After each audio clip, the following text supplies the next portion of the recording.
Wow. So today in Locked Up, talking about envy. And you probably could tell that already. We have discussed shame. We have discussed anger. We've discussed pride last week. Envy is today. Now, if you're watching out there or you're sitting in here and you've kind of said, I'm good with that, I'm good with that. If you're like, I'm good with all four of those things, please be with us next week because we're going to talk about how to not be so obnoxious. Okay? I'm glad you're here. My name is Randy. First-timers, we're so glad you're here. I've met some first-timers coming into the room and also second-timers, which is awesome, or even more awesome that you're back with us. As you said, there's a way to connect with us. We value those things because we do follow up if you have prayer requests. We do follow up if you have questions or comments. And we just want to have a way to pray for you this week and also just thank you for being here by contacting you there. So online, there's a monitor. We're so glad you're here. A lot of you watch every week, and we're always thankful for you, grateful for you. If we can help you with anything, please let us know, including refer you to a good church in the area that you may be in, because we know many of you are outside this region too. We're in 1 Samuel 18, so if you got your Bible, thank you for bringing it. There's a few Bibles in front of you, so turn your device on or go ahead and take a look at that.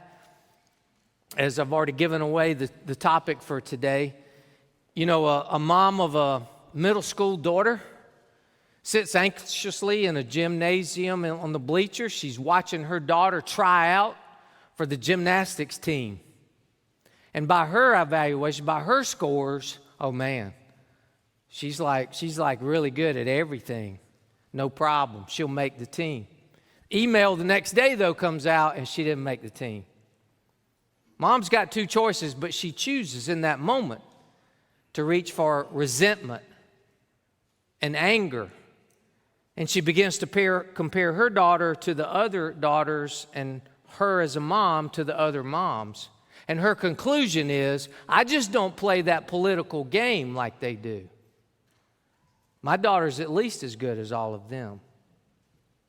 A young sales rep reviews the financial picture from the month earlier. They've closed the books and it gives all the sales totals for that month. And he did okay. He did pretty good, actually. And he's pretty pleased with that until he sees a name ahead of his that's his friend from 3 cubicles over, and he did better. And rather than get up and go congratulate him and pat him on the back and say, man, that's fantastic, he seethes and he resents and he compares. And his synopsis is, well, he's better. He had better numbers because he's got a better territory. If I had his territory, I'd be really killing it. And they move on with their life unaware of what they've just cheated themselves on. Because, see, the thing about envy is it takes our focus off of purpose and places it on people. And the book of Proverbs talks about envy rotting the bones. That's a very graphic way, symbolically, of saying envy stops your spiritual and emotional development. It can also stop your maturing process. And there's a whole host of other things that it will do bad too. So we're going to look at a key figure in his day, King Saul, who we looked at last week. King Saul started well, finished poorly. And this is about the midpoint when his needle starts to go from up and to the right to leveling out and starting to decline after today. And so we're going to look at a couple of key moments in his life where envy really was his problem too. So let's move on a little bit further after we spend a little time with the Lord. So can I pray for you?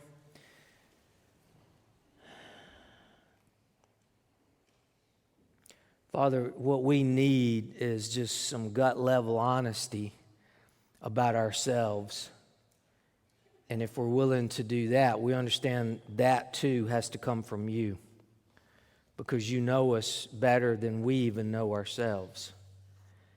And so, God, let us lay down the distractions, the voices that we may be hearing that are not yours.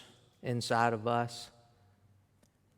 And help us to focus just on what you have to say through your word, which is the authority of all authorities, the truth of all truths. And Lord, if we can walk out of here a little bit more unshackled from some chains that bind us, today has been a huge victory.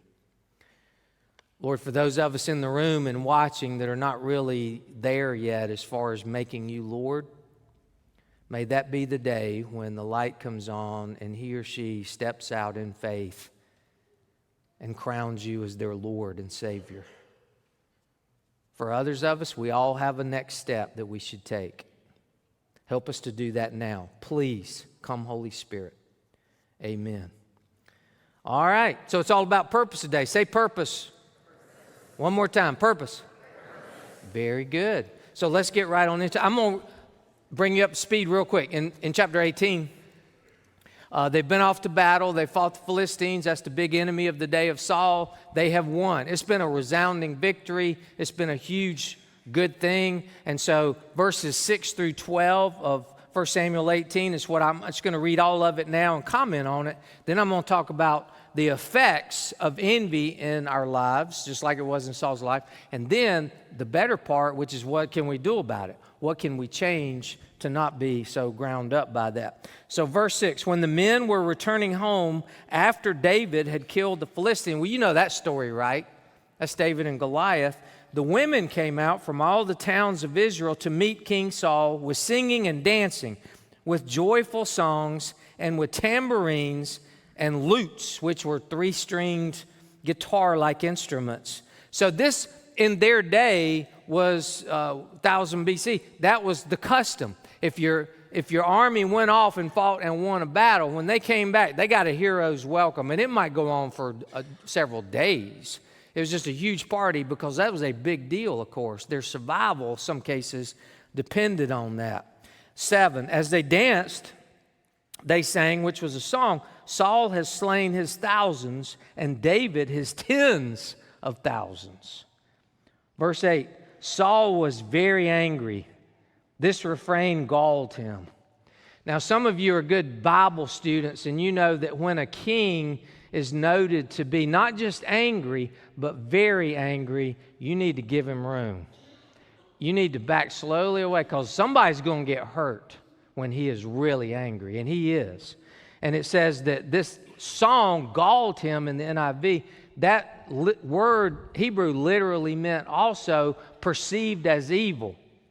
So the guy who actually saved his life and his army's life by killing the giant and who he wanted to honor, to bring into his inner circle, and he has, and all of that, he now sees a song about him as threatening him and borderline evil because of his envy. So verse 9, and from that time on, Saul kept a jealous eye on David. It's because, we'll talk about this in a minute, because he doesn't trust him anymore. David's not done anything, but Saul has moved away in his envy. Verse 10, the next day, it didn't take him long, the next day an evil spirit from God came forcefully upon Saul. He was prophesying in his house. So let's put that together and make sure we're all clear on that. An evil spirit has come into his life, so he has completely cut himself off from God and God's words to him, God's influence, and he is prophesying, which makes him a false prophet because the truth is not in him. If he's totally detached from the truth and he is the king of the whole country, they're in a very hazardous place right now. It says he was prophesying in his house while David was playing the harp, as he usually did. Saul had a spear in his hand. Does that not strike you as a little odd? Here's the guy, he's a king, he's sitting on the throne. They've already won the battle and everything. And while David is playing his harp just to entertain him and mellow him out a little bit, he's fiddling with a spear in his hand. Y'all, in today's context, that would be just like someone sitting on the throne and a loaded gun in his hand. And he's like, why don't you go over there and you go over there? And, he's just twiddling around with a loaded gun in his hand. And then, verse 11, he hurled it, saying to himself, I'll pin David to the wall. Oh, my goodness. He takes that spear and he throws it at David, who he had invited into his inner circle as like he was a son to play the harp for him and to be a huge part of his military. But then, verse 11, but David eluded him twice. That's another slightly odd thing, don't you think? If somebody's going to throw a spear at you or me and barely miss, I'm not sticking around for the second one, are you? What's he doing? You talk about loyalty here. Maybe he's thinking, he'll calm down now. He just needed to vent. He's all right. He looks pretty good. I'll go back to playing. And here comes the second one at him. So by now he finally gets it. I guess this means I'm fired from my job. Verse 12, Saul was afraid of David because the Lord was with David, but had left Saul. Now let that soak in for a minute.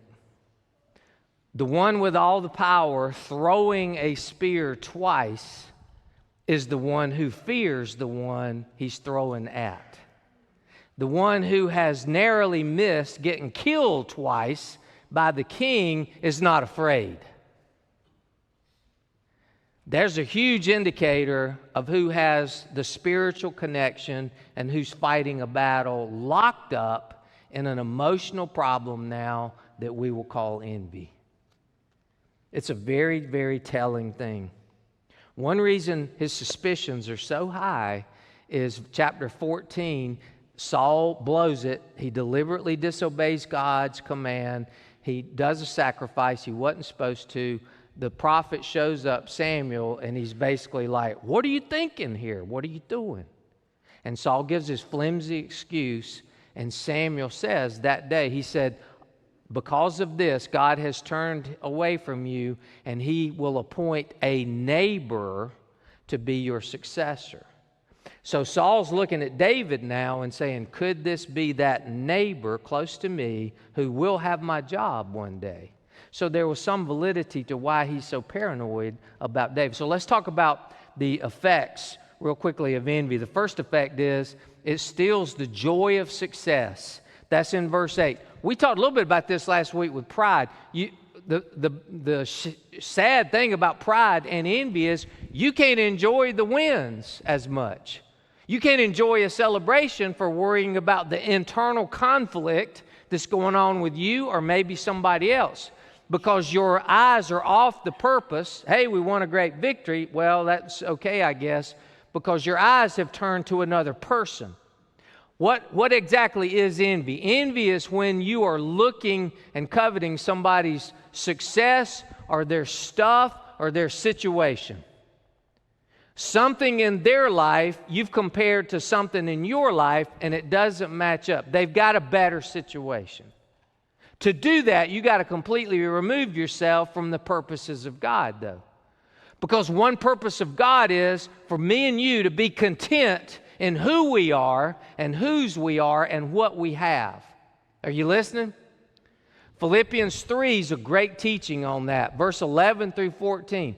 Paul in the New Testament is saying, I've learned to be content in whatever state. Remember that? Whether I got a lot, whether I don't, whether I'm hungry, whether I'm full, whether I'm free, whether I am in chains. I have learned to be content. And then he gives that famous quote in verse 13. For I can do, some of you know it, for I can do what? All things. Through who? Christ, who strengthens me. The context, though, is my situation in life. We're wired to see God as enough.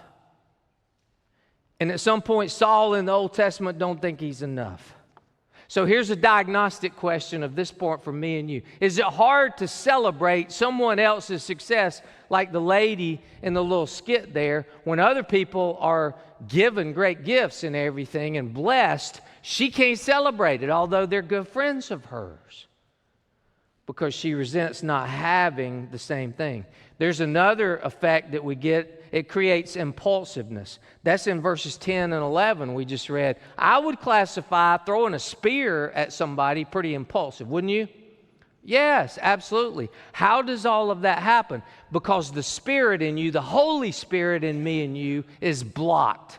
The Spirit was obviously blocked in Saul to the point where the other side, the enemy and the evil, is allowed to have first rights, and that's who he's listening to. It's not God or his Spirit, and therefore it also blocks the good parts of Saul that actually cared about God and at one time loved David.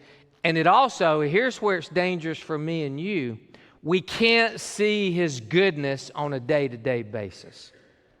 We just can't see it. We're too busy worried about what we do not have. You've got loved ones, you've got friends who have really probably seriously been affected by what's happened just a few miles up the road. I've got relatives up there too. One of my sister-in-laws made the comment to my wife the other night after a full 8 days of no power. She said, you know what? I have decided, even if I don't have power for a month or 2 months, I'm done with complaining. No more complaining for me. I'm just going to learn how to be grateful.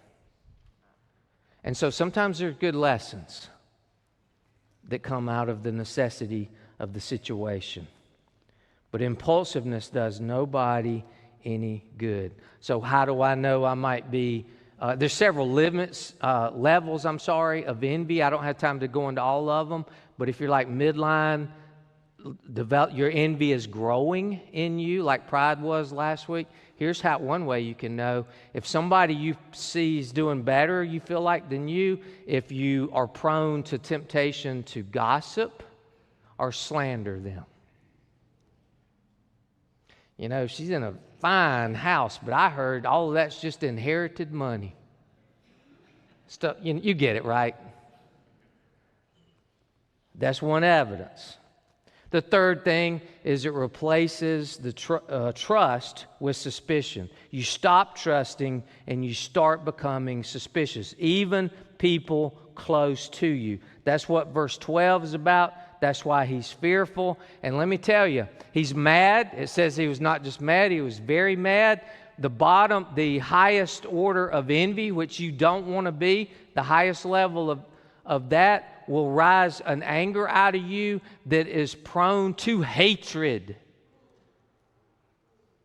And hatred will take you places that you never thought you could go. Hatred turns friends into enemies.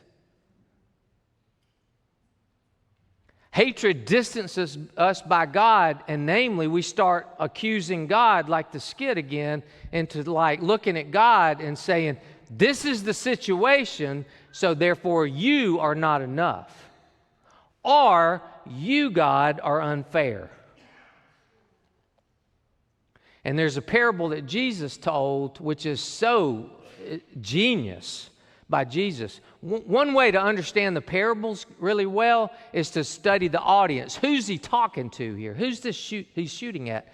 And there's one parable where he's talking clearly, I believe, to the 12 followers he has. And it's the parable of the workers who got hired during the day. So you know that one, right?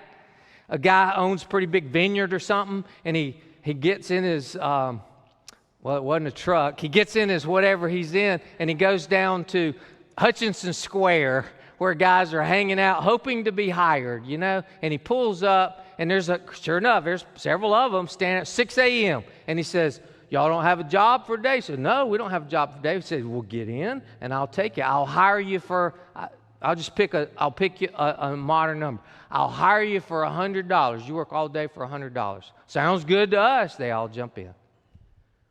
Then he comes back at 10 a.m. That's 4 hours later. There's a few more milling around. He said, how come you're not working? Nobody would hire us. And he said, well, get in. I'll hire you. They're glad to have a job for part of the day. At noon, he does the same thing, even at 3 p.m. They only got like 3 hours left in the day. He comes back, he picks up a few more stragglers. He works them all to the end of the day. It's payday. They're all standing in line. The guy's been there since 6 a.m. They happen to be in the back of the line. They're looking ahead, and guess what? The 3 o'clockers are getting $100. They're in the back saying, hey, we're going to do pretty good today, boys. If they got $100 for 2 hours. But by the end of the line, you know the story, everybody got $100. Now they're not happy anymore. Now they're upset. And they confront the owner. And they basically use the "you're not fair" argument. And the owner says, did I hire you for $100? Yes. Did you work all day for did you get paid what I told you I was going to pay you? Yes. Then what is it to you if I decide who to pay what amount? You agreed to hire on for $100. In this spiritual world that God is sovereign over, we can't always understand things. And the tendency is, if you're full of envy, to accuse Him of not being fair and not being enough. And that is the first step of a completely distant relationship, and that's when the suspicion has to set in. So some of you are thinking too, because you're good thinkers, is envy the same as jealousy? Well, it can be, but a lot of times it's not. Jealousy is, I'll separate them out. Jealousy is about what you already have. Envy is about what you do not have, right? Somebody else's stuff or situation or success. I don't have it, but I should have it. Is jealousy a sin? It sure can be if you push it into the upper levels, but not necessarily. There are some valuable, healthy things about jealousy in relationships. And if you're married, you know what I mean. And furthermore, it says God is a jealous God, right? And if God has an attribute, it can't be a sin. God's jealous for our benefit, by the way, because that's what keeps idolatry away if we understand that.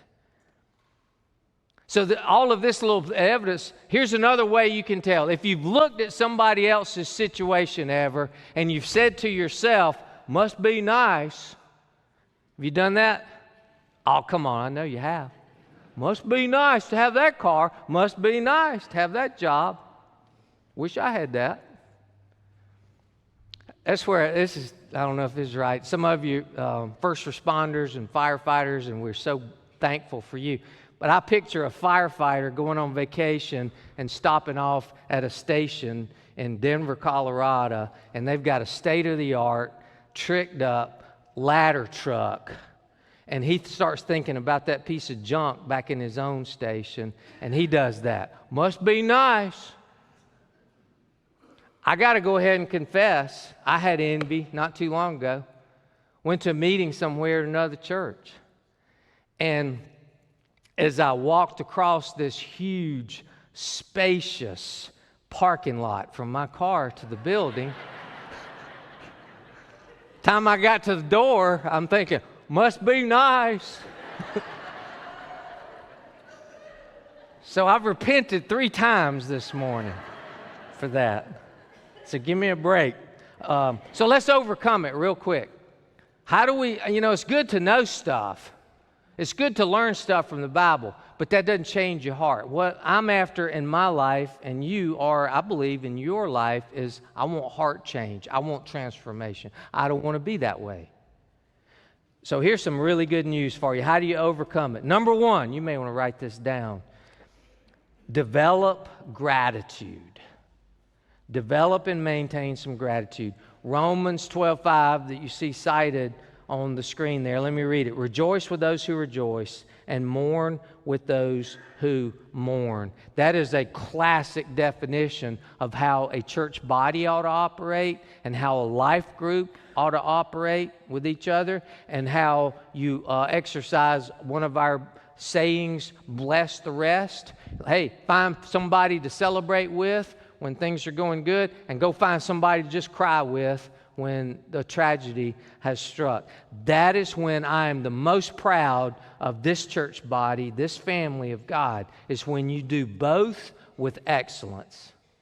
When you know how to come in and just surround somebody and celebrate. We had some decisions at the earlier hour, and it was so good to see people in their life group. Just come stand with them so they didn't have to be by themselves. Oh, man, that's good. And nothing impacts a person in a good way like a tragedy, a loss, a death, a parting, a breakup of a marriage, whatever. Like those life-changing situations happen, and people from their church, their life group maybe, or church, just show up. They don't have a magic saying. They don't have a, how we going to fix this thing. They don't have advice for them. They just come sit on the couch with them, and they cry. Because believe it or not, through those experiences, you develop gratitude. You develop gratitude for the presence of God manifested through people around you. And that's why I think Paul says we need to celebrate together and we need to grieve together. Because gratitude says, God, I really know now that you are enough. You are enough. If I don't have it, I don't need it. If I got it, you gave it to me. So you're enough. These are called blessings. All right, so you ready for number two? Number two, pursue God. We talk every week about spiritual disciplines, spiritual formations.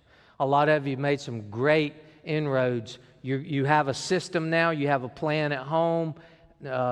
You're not perfect every day at it, but you have a plan of action every single day. I'm going to spend time with God in prayer. I'm going to spend time with God reading His Word and other things that help you along. Now I'm going to spend some time solitude, silence before Him, or all that. That's pursuing God. 1 Peter 2, verse 2 says, like newborn babies, crave pure spiritual milk so that you may grow up in your salvation. He says that the goal, just like with a child you bring into this world, you hope he or she's not going to be drinking milk alone for the rest of their life. At some point, they got to evolve, right? They got to get off milk and get on to soft food.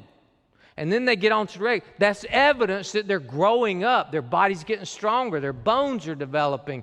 They're becoming more like you are in their physical makeup. The day's going to come then, they're going to be waiting on that medium rare sizzling steak that's on the grill out there, and they prefer that over milk too, right?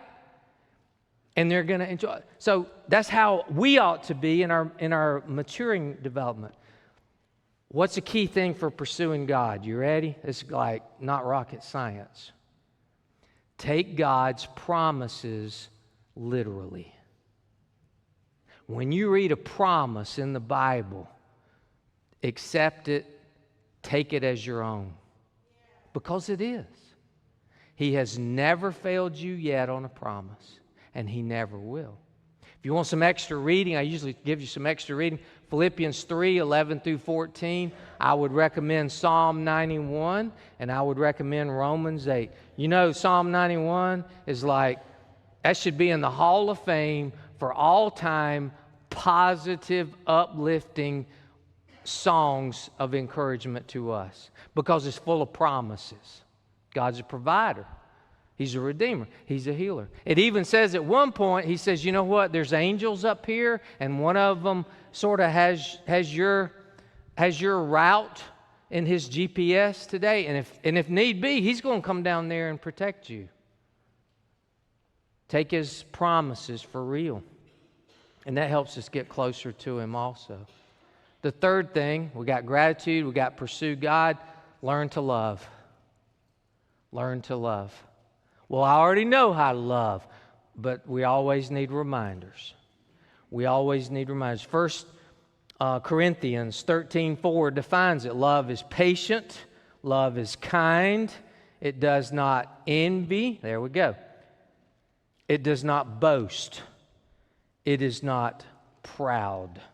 So here's a good hint for learn to love. If you're doing number 1 and you're doing number 2, 1 plus 2 equals 3.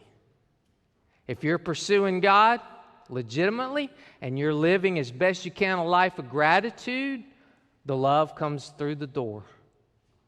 You don't have to work it up. You don't have to work on. You just receive the love of God. And when you receive the love of God, you're going to give other people the love of God. It'll be within you. It will be natural in you. And then when you walk in a room, people will equate you with life. You're not draining them of life. You're giving them life. Dr. Howard Whitman, a doctor, said that love is the greatest medicine. Isn't that good? Greatest medicine ever is just love. The love of the Father for us and our ability to love Him and love other people. In the end, love wins. Now, some of you know that. I know it, but I need to be reminded sometimes too. Love is going to win in the end. Well, how do you know that? Because I've read the rest of this book. There's a day coming.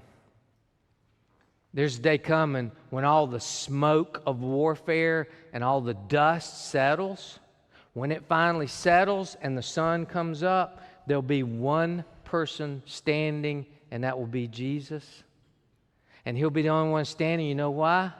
We'll all be kneeling and acknowledging Him as King and Lord. And it's all generated because of His great love. That's why we observe on a regular basis the Lord's Supper like we do. 1 John 2 was written by a guy who was, we think, the human being closest to Jesus for the time He was here. The best friend possibly that Jesus had is Apostle John. And he wrote this. He said, let me draw a line and scale it out for you. If you love the world, the love of the Father is not in you. If you love the Father, the world doesn't matter to you. If you love the world, you can expect greed, jealousy, anger, all the bad things. But if you love the Father and you hate the world, you will live forever. Hey, that's a promise. And we can take it to the bank. So if I'm out for ridding my life of the envy, I'm going to live out of gratitude. I'm going to learn how to love, and I'm going to pursue God on a daily basis. How can I know I'm winning? How can I know I'm maybe maturing in my faith? Here's one way. There's probably several, but here's one that comes to my mind. When somebody gives you credit, or an atta-girl or an atta-boy, and they call you out, and they say, this happened because of you, and you did this, and that was so special. That's good. We all need encouragement. That's a great thing. But here's what you should do with it, in my opinion, through the Scriptures. You should downplay it and deflect it and move on really quickly. Because if we dwell on that, we begin to believe that we're somebody better than we are. Don't listen to too much praise. Just like every criticism is not valid. Accept it, downplay it, deflect it to somebody else or to God, and move on. One football coach, right before he retired, called the praise of the media for his team rat poison. Some of you remember that. The reason he called it rat poison, he said, if they start believing that too much, they'll get beat. Team got beat yesterday, by the way, too. Just saying. So there was a night right before a very special weekend in the first century that we still talk about. We still gather as much meaning from it and purpose as we possibly can. Because if we're going to live by purpose and not focus on other people to gain our fulfillment and our contentment, we've already lost. But if we look for somebody outside of us who was in a room with his 12 followers that night, and what he did and what he said, we will be okay if we take it into our hearts. That's why we do Lord's Supper.